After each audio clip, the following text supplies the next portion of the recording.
You're watching The Breakfast Club. Morning, everybody. It's DJ Envy, Angela Yee, Charlamagne the Guy. We are The Breakfast Club. We got a special guest in the building. The black mother of Hollywood. The mother of Black Hollywood. Hi, guys. Welcome. How are you this morning? I'm good. I've been traveling around the country a lot, touring. Florida. Went over to the Parkland, talked to the Parkland kids. Mm-hmm. Just left Detroit. Went over to Flint. Mm-hmm. Talked to the Water Warriors. It's just not a book tour. I'm trying to do something out here, You really out here putting in that work, huh? Oh, yeah. Blackish is on hiatus. Oh, we just got picked up for a 5th season. I'm rich. Are Bo and Dre gonna stay together? Y'all just got to keep watching. He's so devastated. Well, if by we've been that. picked up for a 5th season, obviously. I do love that you started the book talking about getting on Blackish and just basically you almost retired. Yeah, I was about to retire. I didn't get Oranges. I auditioned for Orange is the New Black, and my girlfriend, Lorraine Toussaint, got it. I auditioned for Getting On HBO. My good friend Niecy Nash got it. And I was like, okay, this is some So I was out in my yard, but, I love them, and I'm always happy for other people. I work, so come on now. Got more talent in my little toe than... Anyway, That's so a fact. I'm kidding. Okay, let's get that right. Cut that. Cut that. I don't want my peers to think I think I'm better than everybody, but I do. Yeah, so I was sitting in my backyard. I come from poverty, so I saved my money so I wouldn't have to need too much. You know what I mean? I'm an alpha female. So, anyway, what the fuck was I? We're talking about you almost I got retiring. some shit in my head. Yeah. Yeah, so this happened to me, y'all. This happened to me, and this is real. I was pruning my roses, and I said, I'm gonna retire. I walked over to a 25-cent wheelbarrow that I had bought at a garage sale, and it's full of geraniums. And I said out loud, I never talk in my garden. And I said out loud, not even me can stop me. Okay? Mm-hmm. I gave up many times in my life, but I didn't quit. Mm-hmm. You got to be in it to win it. You got to stay up. I wrote that book for the millennials because I saw them lay down in the streets. Now I want y'all to get up. Stay up. But there's a beat they miss. What's the beat? You got to feel your feelings. If you feeling hopeless, feel that. If you feeling whatever you're feeling, feel your feelings, then move. Because you'll carry the rage with you. You'll carry the confusion with you. You'll carry the chaos with you. And then we don't get anything done. Feel your feelings. They are shooting our babies. Yeah, I heard you. You're very passionate. You feel like all the players should be kneeling. I want them to all go down at the same time. If you take away America's fun, these are the great warriors of our time. These are the gladiators. You got to go down. Your great-great-great-great-grandmother went down on 2 knees and her hands. She wasn't just picking cotton. She was raped while she was doing it. So with the ABC episode of Blackish that they didn't air, which was about the kneeling, what was the reason they didn't air it? I got to tell you something. I wasn't around for all of that, so I'm not going to speak to it because I don't know what happened. But we all know what happened. It was too much. It could have been, the temperature and the temperament of the country where it might have been too delicate. But I don't understand. ABC is, let us say everything else and address all these, needed modern day issues that people can walk away from the television and sit down and discuss. There's a lot of depression in this country. The N-word, police brutality. Kenya Barris sits at the helm of the show. He's brilliant. He's a young genius. I admire him so much. So I don't really know what happened with Disney or ABC. But with what's going on in this country right now, they might want to speak to it all. And if it was about 100%. the kneeling, let me tell you something. These basketball, football, baseball, I don't care what you play. You are a gladiator. We pay your rent. You have to honor what's going on.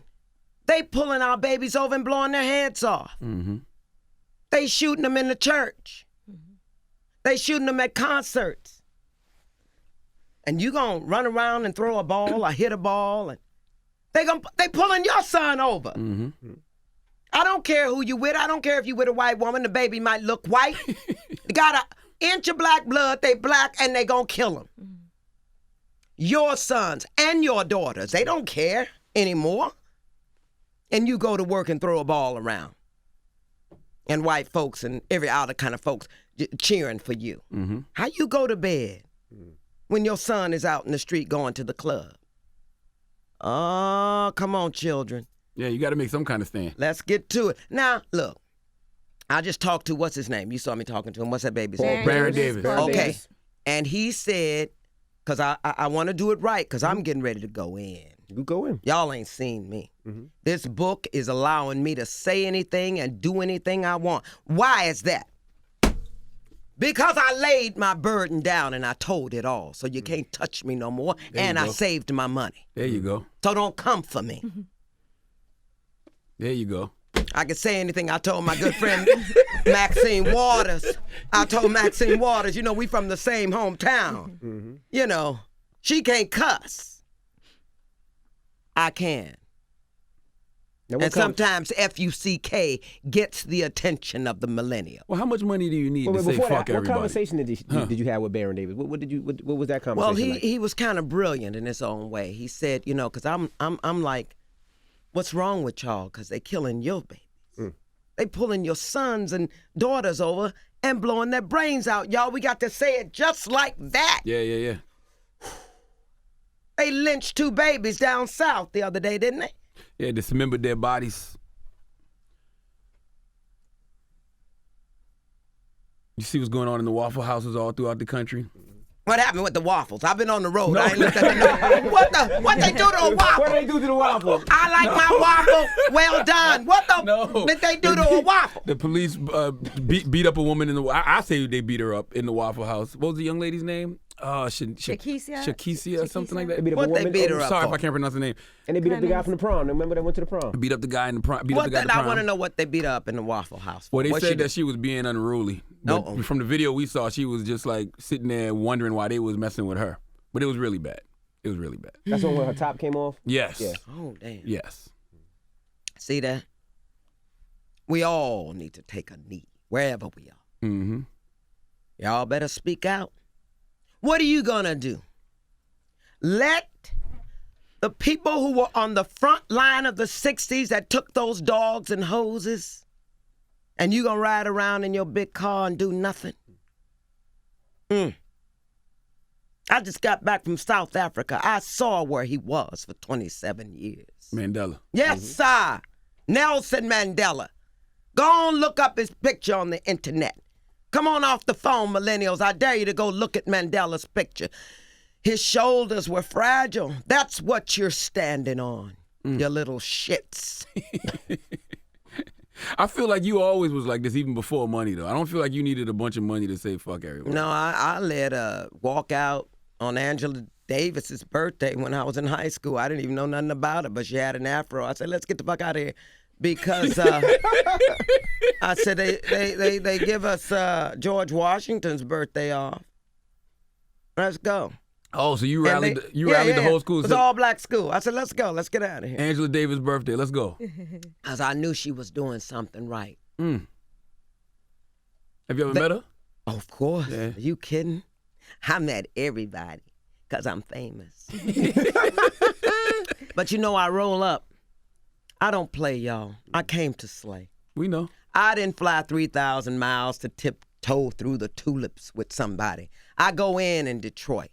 I go in on stage. I talk about depression. I talk about mental illness. I talk about molestation. I talk about abortions. I talk about it all. See, once you tell it, you free.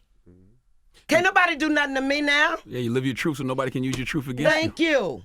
What made you decide to write this memoir and tell all these stories? Because it is something that, as I was reading it, I read so many memoirs from men who tell all of these stories about themselves, but it's very rare that I read women telling stories like this. I wrote this book, first of all, for me. But then I wrote it for the next generation. Because I want them to know that no matter what, you can come through the fire. You got to love yourself if you want to come through the fire. Mm-hmm. I have an expression, I say, love yourself so that love will not be a stranger when it comes. And it will come if you take care of yourself. Self-care. I'm stressing self-care out on the road. I tell all them black women, stop eating fried chicken every fucking day. You used to do that too. Huh? You talk about it in the book. You used to Yeah. eat fried chicken every day. But when you know better, you do I know better. it's donuts.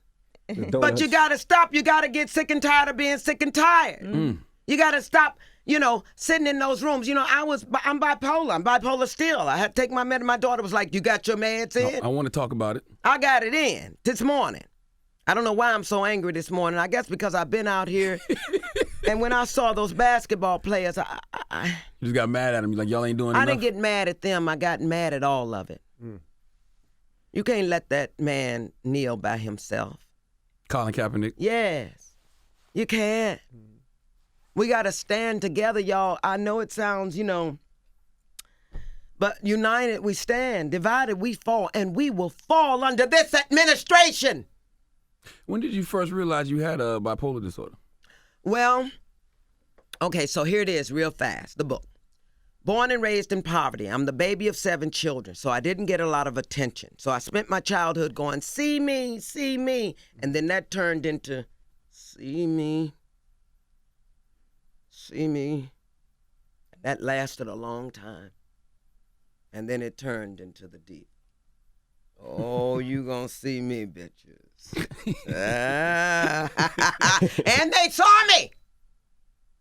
But look at this. Oh, you get tired. It's a mask. I mean, I was talented as hell, and I had a good heart, but I was sick, and I didn't want to admit it. So they came down after I got my ass in therapy. I went to therapy, and they started coming down. And then you get to this thing of surrender. It's a journey, y'all. It's called the journey within. That's what my friend said to me. She said, Jenny, there's no greater journey than the journey within. I went, there's a journey within. It sounded exciting. So I took it. So I opened up my palms and I educated myself. And now y'all want to know what my hands are doing? What they doing? How's everybody? Hey, baby. Yes, I'm Jenifer Lewis. That's right, from St. Louis. Actually, I'm from a little small town called Kinloch, Missouri. All black. It was one of the first all black self-governed townships in America. So I was born and raised there, you see. So this little town sits on the border of Ferguson, Missouri. Oh, so Ferguson hit you come hard. on now. So even as a little girl, I was warned never to go to Ferguson alone. So when it exploded, I wasn't surprised. But see, and here's the power and the glory. Ferguson had a movie theater, and Kinloch did not.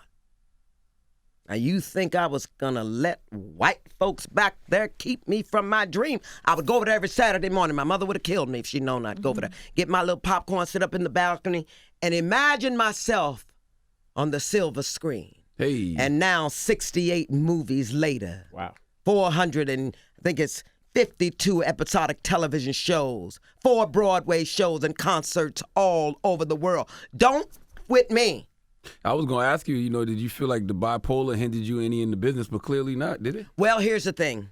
The mania Understand, bipolar is manic behavior. That's that cousin at the family reunion up on top of the table, drunk, cussing with his pants down. So that's bipolar. You don't have to go and say, you think you're bipolar? He's bipolar.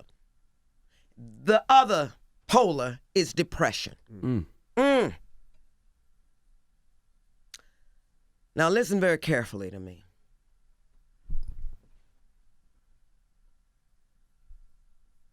I know y'all might edit this. No, go when I ahead. take these long pauses. No, I love long pauses. It's too Dramatic it's too effect. important. Oh yeah. I've never been dramatic a day in my life. All right, because I want to. Bipolar disorder.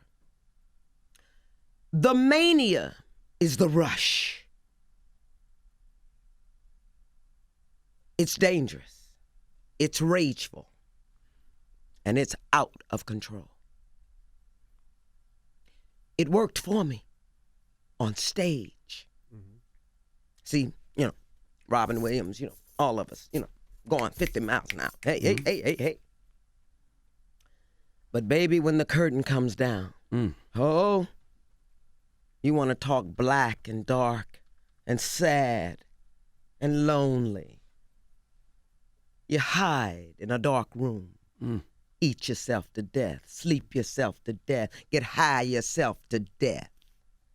And then you miss that one line in the Constitution. The pursuit of happiness. So, what sustained me was having a passion. The dream sustained me. See, I had to get up and go to dance class. I had to get up and go to acting class. I have an honorary doctorate degree from my alma mater, Webster University in St. Louis, Missouri. I had to get up and go to movement class. I can still kick my foot over my head. Let me see. Shit. Let me see. You ain't said I nothing don't but a believe word, Negro. Let me see. Okay, all right. Yeah, kick it that way. And guess what? I ain't gonna even warm up. Okay. I'm gonna catch you if you That's how fall good I now. am. No, I ain't gonna fall, baby. That shit ain't gonna happen. You ready? Yes, ma'am. Get this motherfucker from. I know I can't cuss. You can Go cuss. ahead, Get cuss too late. I know. Hold on. I get it. Get my kick from the side. Okay. You got it, Nick? You ready? All right. 1. I'm gonna give you 3. 1, 2. Hey! Dun, dun, dun, dun, dun, dun, dun. Hey! Dun, dun, dun, Effortless. dun, dun, dun. Hey! Oh, fuck with me. You okay? Now let's talk about chapter 4. What? Dick Diva. The Dick Diva. Oh, y'all, I had so much sex up in these streets. I had a sex addiction. I didn't know. I was just being in my 20s, early 30s. Now, I'm not carrying gonna on. lie. Whenever I hear guys say that, I always think it's bullshit. I'm just like, man, just say you was cheating. You like again.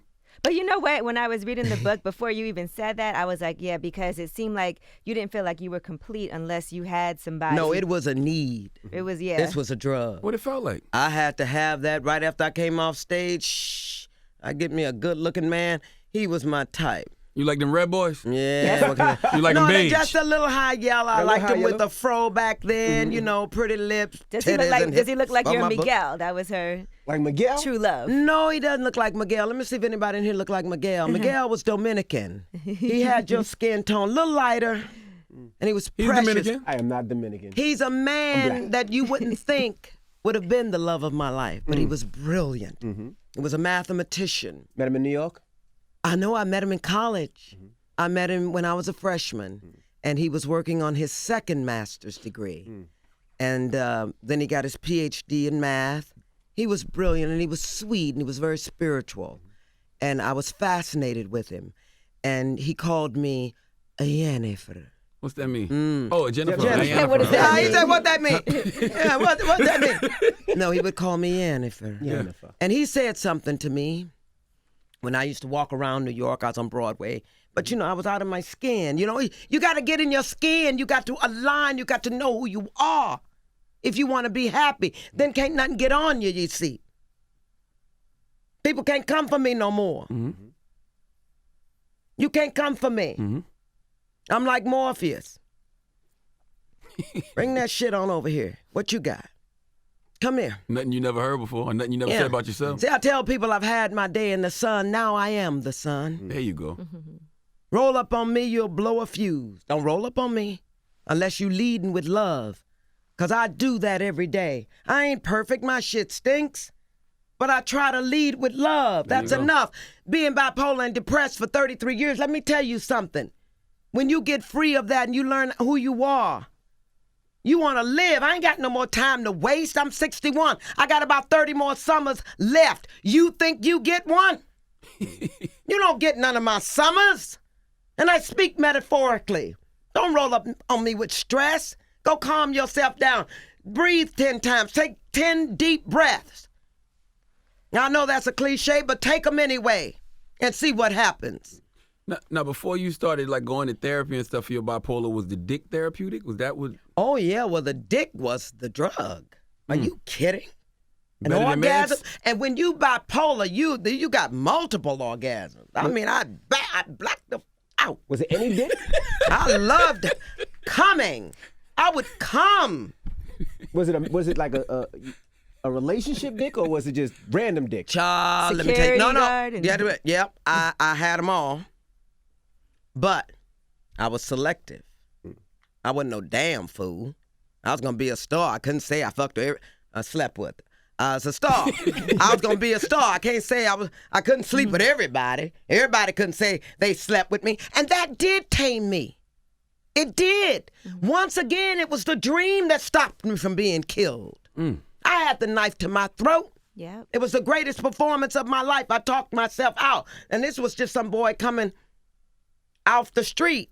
He'd seen me in the paper with a white bikini on. I was on page 6 of the Post or the Daily News. It's all in the book. Oh yeah, please tell. That was a horrifying experience. Oh, but we don't want to go in that. Y'all read the book about the boy putting a the knife at my throat. I talked myself out of rape. And when I went to, my friends forced me to go to the police station, because when something like that happens to you, even though I wasn't raped, you're traumatized. Traumatized. You are you are, oh, baby, Want they some got water? that. Get some Yeah, water. get some water.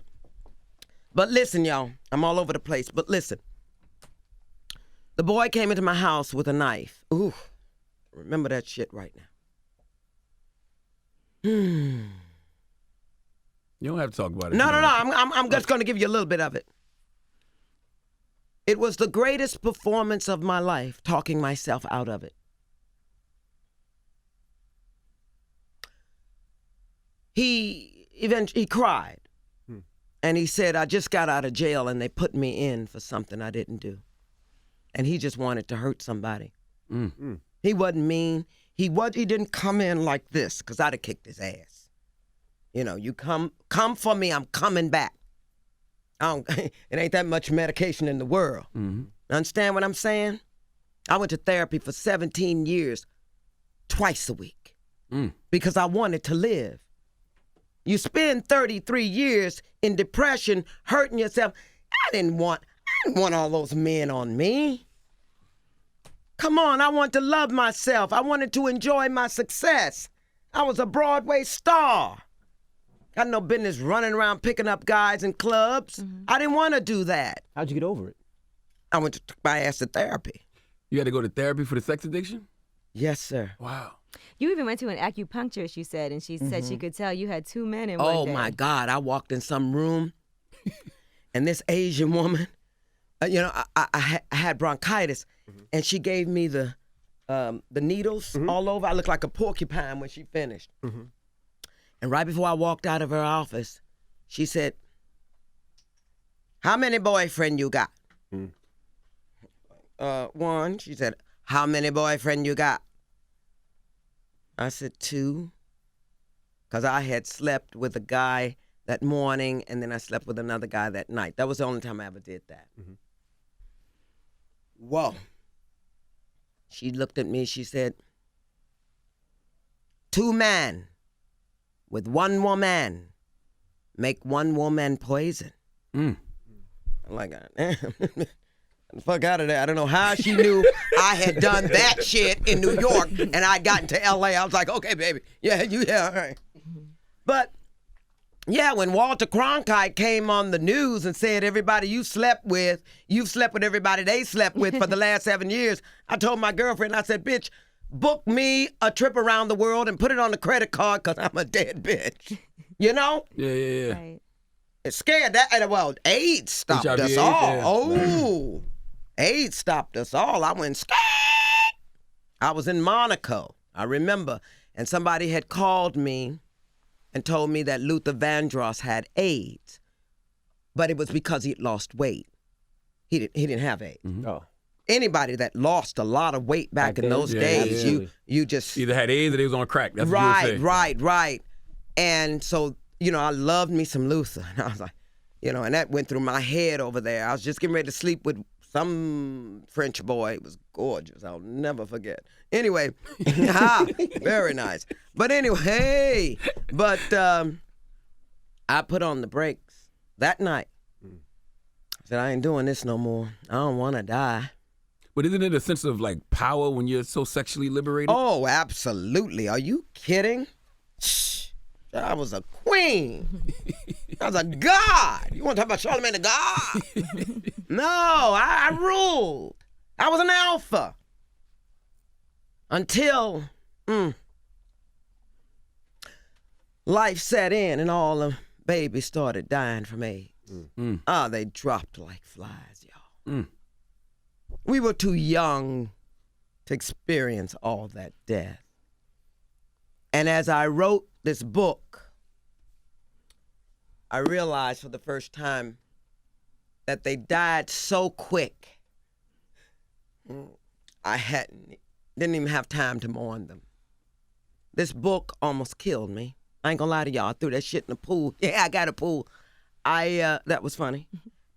Yeah. It's real life. You got a pool. Yeah. But I threw the manuscript in the pool a couple of times. It was too much? It was too much. My editor flew out to L.A., dove in the pool, and came out. She said, "You're going to finish this shit." And I did.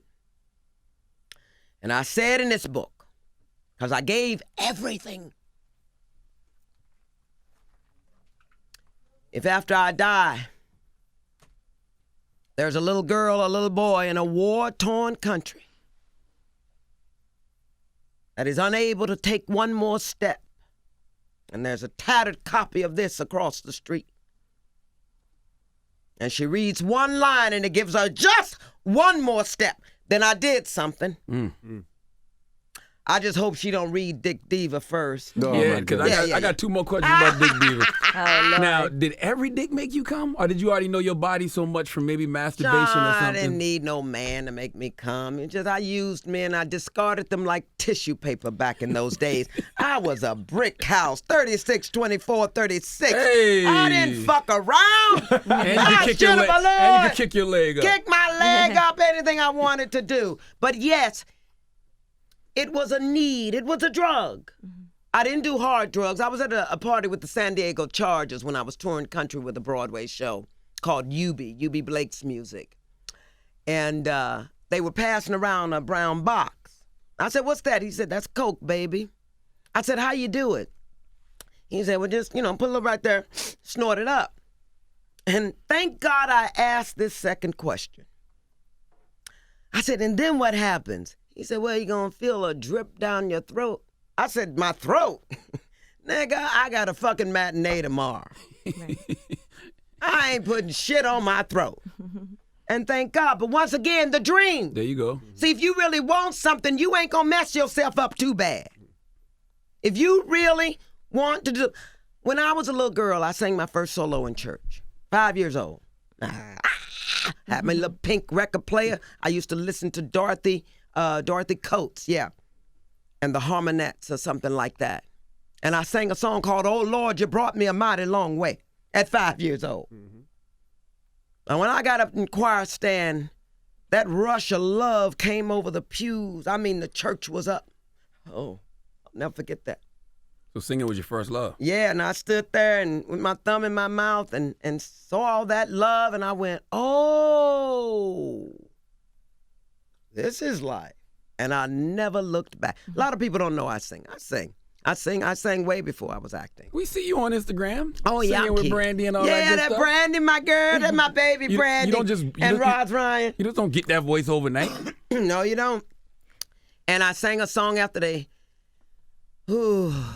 after Parkland called Our children shouldn't have to run from bullets. They should never, ever even see a gun. They should be somewhere having fun. Our children shouldn't have to run from bullets. Oh, y'all, it's a new day. And just while I'm here, for midterm, y'all better get y'all asses out and vote. Absolutely. Oh, my God. Don't let me go in on that. Go ahead, you got time. No, I'm just saying, you know.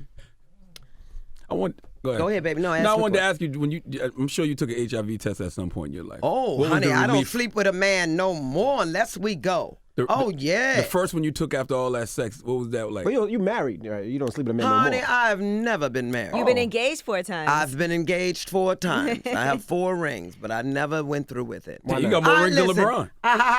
I'm married. Listen, I married my career, and I have no regrets. I have a beautiful daughter here that I met in the Big Sister, Big Brother program. I was her big sister for 5 years. And then when she turned 12, her mother was diagnosed with multiple sclerosis and was unable to raise her. So I adopted her, and she's 30 now, just pretty as she can be.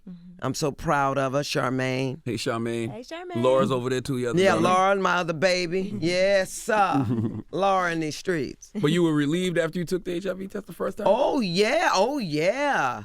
I actually got real stressed out when I first moved to L.A. You know, Robert Wax brought me out there.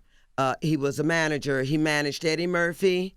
On his roster back at that time was Eddie, Arsenio, Chris, and me. So, but I wasn't ready. I didn't know who I was. I would crumble at auditions, cry myself to sleep, sing myself to sleep with tears. Bipolar disorder ain't no joke. If y'all know somebody suffering with mental illness, reach out.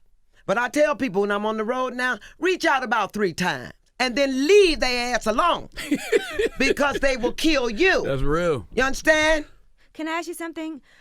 Throughout this time, you talk about how you acted to other people, and sometimes you would make people upset, cry, kind of obnoxious. Did anybody think anything was wrong, or did they think there was some type of mental illness going on, or did they just think that you were being... No, people didn't think about mental illness like that back in the day. It wasn't, you know, at the forefront of issues at that time. Because people can be like, what is going on with you? They would think, you know, I was never called a bitch. I never had any malice in me. I was just nuts. And I was high strung, but I was so talented and pretty, you know, I got through the door.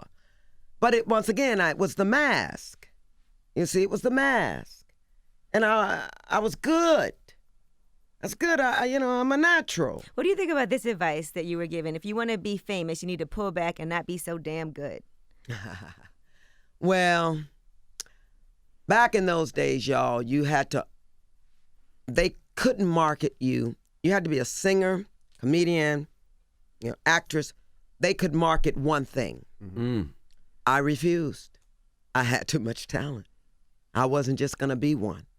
You know. Nowadays, you need all of them. You need those flashes. Yeah, you need them all now. Yeah, you know, my idols were Judy Garland, Sammy Davis Jr., you know, Pearl Bailey, Aretha Franklin.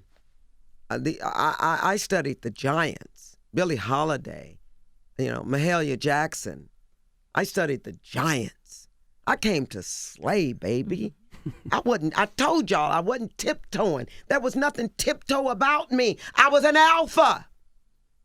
But even when you all that, we are all human and we are fragile and you must be compassionate. I tell my audiences out there on this book tour, stop talking about one another. What's she wearing? How much she weigh? There's enough evil going on in the world right now. Be nice to each other. Be kind to each other. That word, I love that word, kindness. Whoa. Who had your back as a child? I'm looking at everything that you've been through and My the relationship mama. with your mom. No. No, it wasn't mom. No, mom? No. Because at one time you didn't speak to her. So who had your No. back? Who gave you that encouragement? My teachers, my professors in college, and I went in search of mothers. I tell my daughter now, If I'm not good enough for you, then you go find some more mamas. That's why that word is on the end of friend. You got to have friends. You can't get everything from one person. I had about 5 mamas. I talk about them in the book. Little sweet Jewish woman used to live downtown. A friend of Billie Holiday's, Elaine Swain. And mamas all over the United States. That's ironic that you became the mother of Black Hollywood, they call you. Well, you know, I got to tell you, working with Tupac and Whitney and Taraji, and I've been there with Kevin and Gabrielle. You know, I've been everybody's mama. And now, but I'm just, you know, I didn't have any kids. I didn't have any kids. But I got my baby. So I had to learn how to be a mama. They calling me the mother of the movement now. Because 25% of my life is show business now. 75 is the resistance. So what did you think when you heard Kanye West a couple of weeks ago and some of the things that he was saying? Did that hurt? Oh, Lord, honey, I don't pay no attention to these millennials and all that trash. I heard him say, he said something about, what it's our fault that we were in slavery or some shit like that. Slavery was a choice. He misspoke. Slavery was a choice. Poor baby.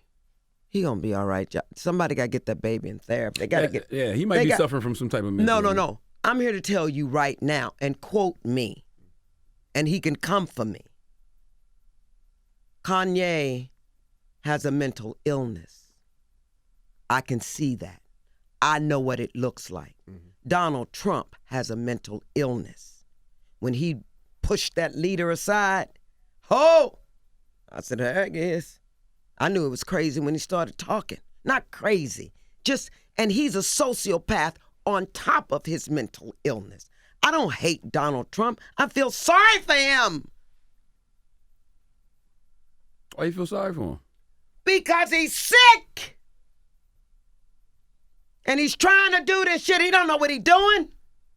Man is insane. He's insane. No, I feel it's hard for me to feel sorry for a rich, privileged white man. Though. I feel sorry for him because I know he's sick. And look at him. A hot mess. Poor little baby. I ain't gonna go in. There's enough people beating him up. It's pathetic. So what do we do as people? You know, we talk about, you know, resisting. What can we do to fight back? Come together. Sit at the table like Dr. King did with John Lewis and Rosa. She didn't just sit down on that bus. They were ready, armed, to do it legally. Come to the table. Sit down. Talk to your children. Come together. When you have those dinner parties, before you party at your house parties, everybody sit down for a minute before you party and get high. I dare you. I dare you to sit down and talk about what's going on. They are shooting your babies. What do we do, though? Because it feels so hopeless because it's like you can't fight the police back. You want to because that's just your natural instinct. You will not be hopeless. Not on my watch. Y'all had a black president. Act like it. You sit down at the table and figure it out. I just told that basketball player. Baron Davis. Yes. Your great-great-great-great-grandma got on both of her knees and hands and got raped every which way while she was doing it. And you can't get on one knee? Not on my watch. Watch me. You think we talk too much in public? As far as black people tell our plans too much? John, please. You think we talk too much in public? No, we can't talk enough. Some of us, you got to understand, when you know who you are, when you do the work, and the work, y'all get a journal. Everybody get a journal. I got one. And write down everything, every feeling, everything you did. That's how I wrote the book. Yeah. I kept the journal. We saw pieces of your journal. Yeah. I kept the journal since I was in 7th grade. I had to read 63 books to write this one. Because it needed to be in order, because my life, there's no routine in show business. You go from one show to show to show. You know, you're in Japan, you're in this, you did that. There was no order. But when I finally got to therapy, my therapist said that's probably what saved my life. I didn't know I was saving my life by writing. I knew I was going to be a star and I was going to need to write my book. See, everything was geared to becoming a star. I wanted my mother to love me. And you want to know how it first came about? How? I'm sitting in front of the TV, eating cornflakes with powdered milk from the government. C&H, pure cane sugar from Hawaii. Just writing my black and white TV. And they used to show those commercials with starving kids from Africa, but they were very vivid in those days. They would show the flies in their eyes and the snot and everything. Big stomachs. Malnutrition. Ooh. And I sat there and I thought to myself, if I can be famous, I can be rich. And if I'm rich, I'll give them some food. Simple as that. That's how it happened. You seem very self-aware. I am, darling. I did a lot of work. I did a lot of work on myself, y'all. And I'm going to be real honest with you. Oh, I love myself. There you go. We can tell. I do. I love myself. I love that I took care of myself so that I could enjoy my success. But more than that, I got something to say. Miguel, the love of my life, I was going into that. He said to me one day after I was down in the subway station, I was singing, don't go changing, try to please. And then I started laughing at that damn fool because the acoustics down there are fabulous. Yeah, in the subway, and you know, yeah. I was in my 20s. I was a meteorite back then. Well, that was that mania too. And they didn't know, you got to understand, they didn't know about it. Now we know about mental illness. Look in the mirror, babies. You know if something's wrong. Come on. What Miguel say to you, though? Miguel said, Jenifer. I used to love that. So you getting moist right now thinking about it. Jenifer. Tasty.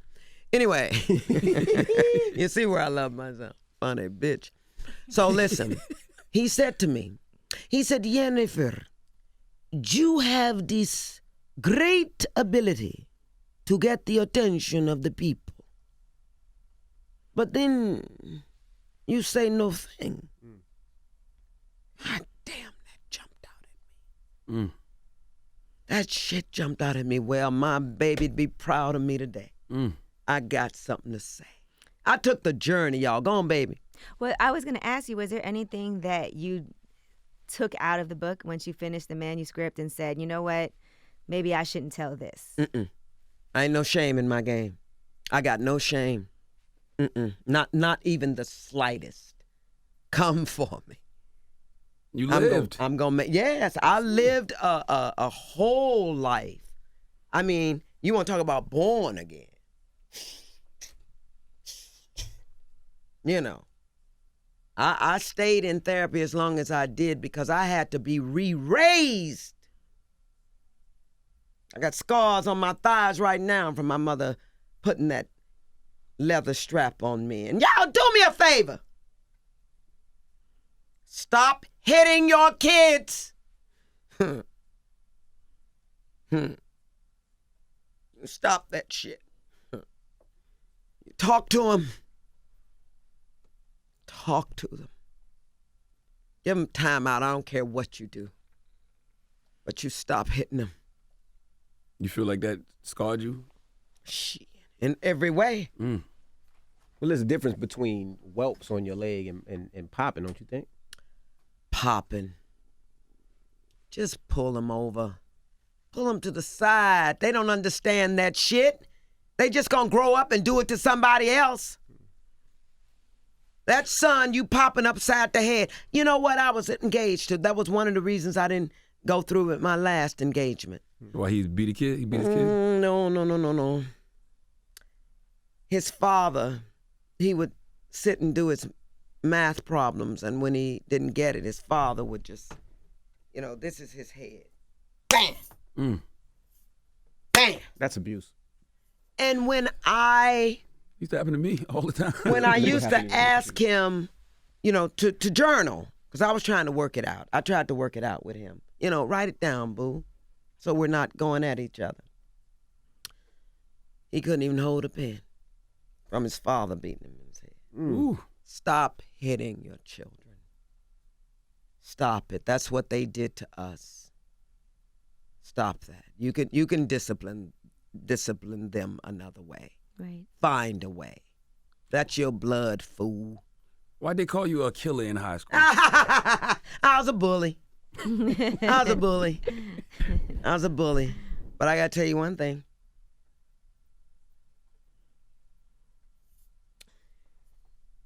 Everybody that I remember that I hurt, I called them and told them I was sorry.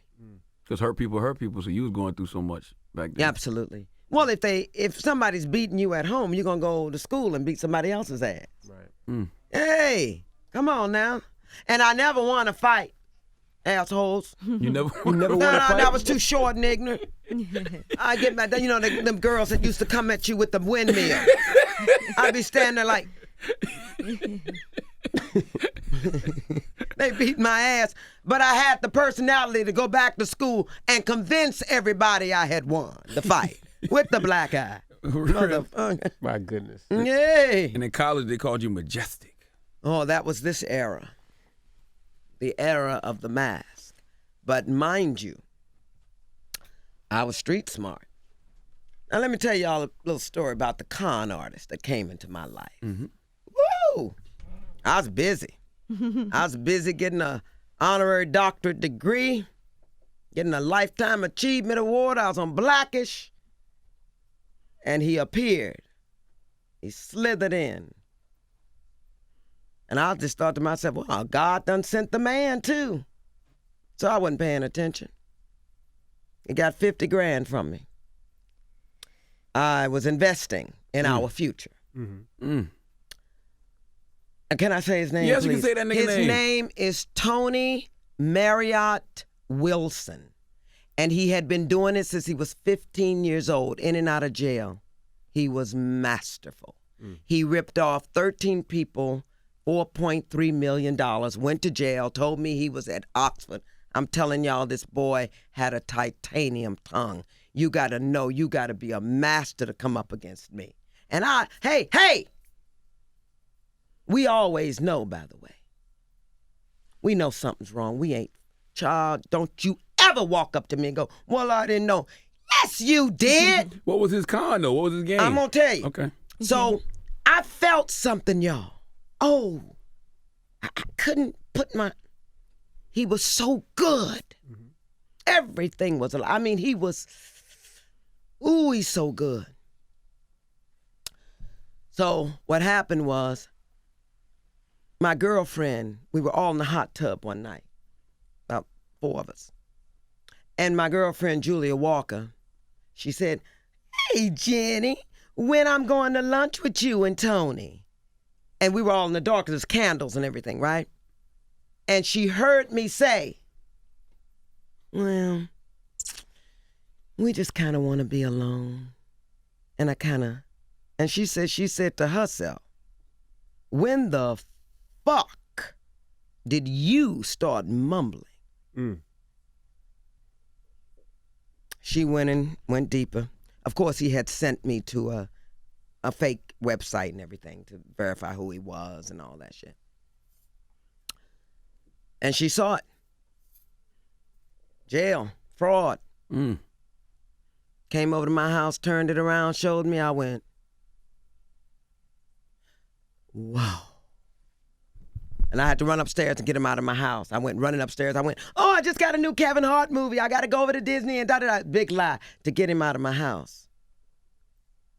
He used his kids. That's when I softened. And that's why I'm going to get his ass. Oh, don't you worry. I'm coming for you, baby. Believe that shit. But what was the con, though? 50,000? Yeah, The con was, we're going to get married and he was married. But the lies. I'm with the kids. I can't. It's just lies. Y'all know the lies. Right. We all been ripped off of something. Yes. We all been betrayed. Why you do mama like that? What's his name? Tony?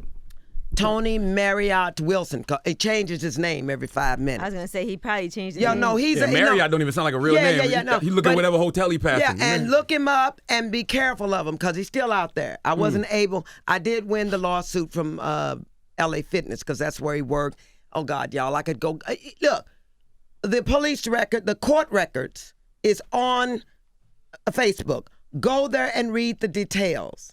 And all you silly little people who put comments on there. Oh God, but I have to say, I laughed my ass off. One of the comments was, he said, Miss Lewis. He said, Miss Lewis, you just been victimized. Oh my God, I love all that shit. That's so stupid. But I gave y'all that story too. My therapist, when I went to my therapist, because y'all, I found out that son of a bitch was a con artist on the same day my mother died. Oh, man. I got mad at God. Let me say this. I don't talk about religion, but I'll say this. We all get mad when horrible things happen. And we get real mad, and sometimes we hurt ourselves. Don't stay mad too long. Don't hurt yourself too bad. We human but don't stay down too long. Don't you waste your life in them dark rooms by yourself. Right. Don't do it. You talk about getting molested by your pastor, too. Oh yeah, I was molested by the pastor of my church. I was 15 years old. You know how when choirs visit churches, a visiting choir is coming? Well, we were on our way home, and there was no room in the truck, because, we used to ride in the back of the truck in those days, like a hayride, So I said, I'm riding with the pastor. I was so happy. And halfway home, I said to him, hey, Pastor Hurd, do you think I can be a star? He pulled over, leaned over, tried to kiss me, but I clenched my teeth, and he circled his tongue. And then I felt his hand on my breast, and I resisted profusely. I was like pushing him back. But you got to understand, this was the man of God. I couldn't punch that motherfucker. We had been taught to revere him. No, I couldn't. I'll tell you why, because it was pounded in our heads to revere this son of a bitch, to worship him, this man of God. So I resisted. And he saw that shit wasn't going to happen. So he started the car, pulled off. When we exited the highway, I opened the door to spit him out of me. I'd been holding it in, numb, sitting there numb. And when he grabbed my arm because he thought I was going to jump out of the car, I couldn't even say, don't touch me, you son of a bitch, because I was speaking to a man of God. Ran in the house, told my mama. There was no Oprah Winfrey in those days, you understand what I'm saying? Women back then, they didn't know how to confront that kind of stuff. There was no therapy. We were eating government cheese. She was on welfare. No Time's Up, Me Too movement. Hey now. So it was never discussed again. But you did end up having to ride in the car with him. Oh yeah, but that let them read on that. I want to stay on this molestation. He took everything from me in 7 seconds. Your faith, everything. Took God, because he was a man of God. Took my career, because I was asking about it. And took my mother. In 7 seconds. They don't have to rape you. If you've been touched inappropriately, tell somebody. And if they don't listen, go tell somebody else. And then you tell somebody. And then you stand out in the street and scream his or her name. Scream it out loud. Get it off of you, honey. Because you'll eat yourself to death. Fuck that pastor. I'm surprised you didn't... Yeah, fuck him for sure. Oh, well, that's the chapter.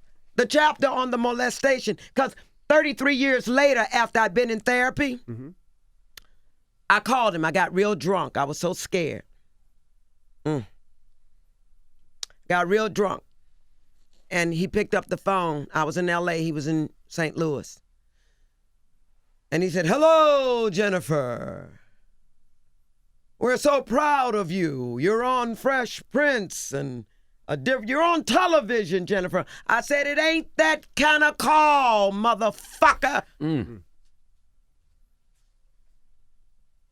You read the book for the end of that shit. I don't talk about that. Definitely pick up the book, The Mother of Black Hollywood, Jenifer Lewis. And There's so much more she can get into. She worked. So much. He was on Bill Cosby show.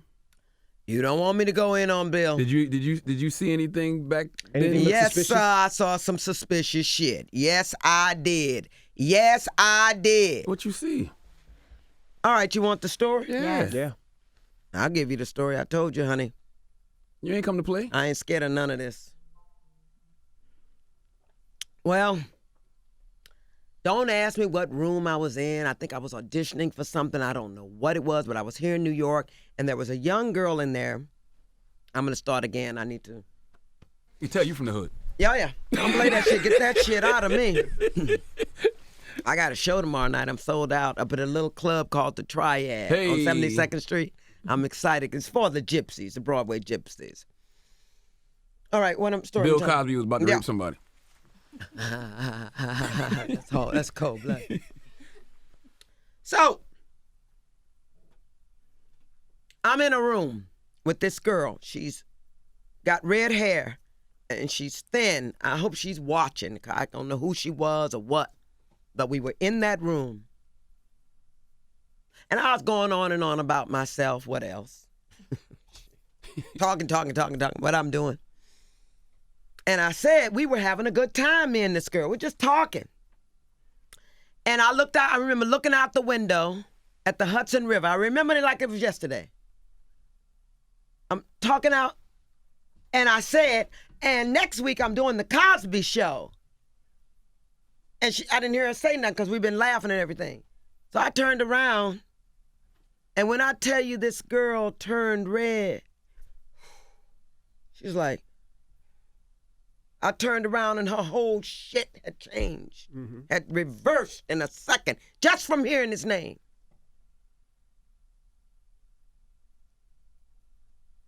I said, "What's wrong with you?"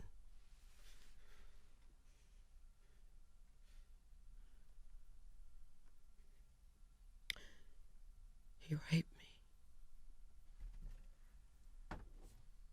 You know, back in those days, we revered Cosby, and she was a pretty little thing, so I thought in my head, oh, girl, she done gone up, auditioned and slept with him.